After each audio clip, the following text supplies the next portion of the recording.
Hi, today I'm going to show you how to plan Greenroof South in Solar-Planit. For Greenroof in general, it is now possible to receive the module field details in the PDF and to get a detailed view of the mat layout per module field. The row spacing can be selected between 2.4 and 2.6 meters.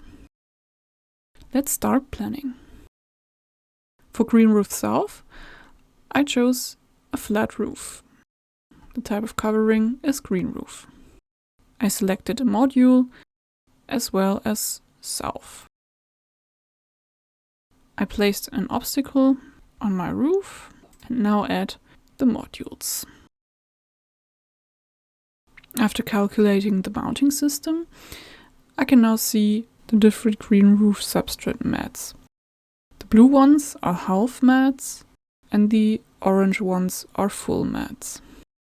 The row distance can be selected between 2.4 and 2.6 meters. To edit the row distance, I select the module field and choose my row distance.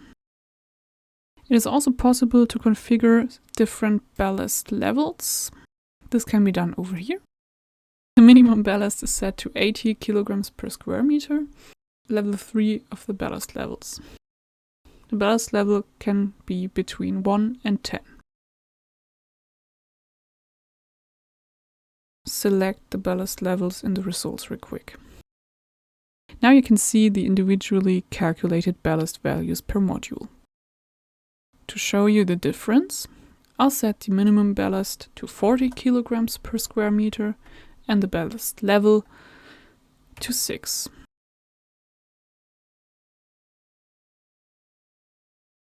I have to calculate the mounting system again, and now I can see the difference.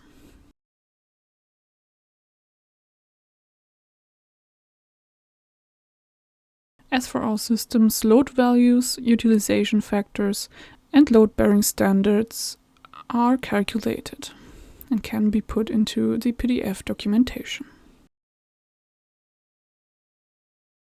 In the documentation, I select the substrate plate layout plan, as well as the details on module field. Let's have a look. In the installation details, you can now see this is simultaneous to Greenroof East-West, but as you can see, position numbers for 8 and 10 are only present for East-West constructions, so they're missing here. For the mat layout, this crosshair is a reference point. This is working as a starting point for the assembly. So you measure the starting point, then simply lay out the mats according to the plan.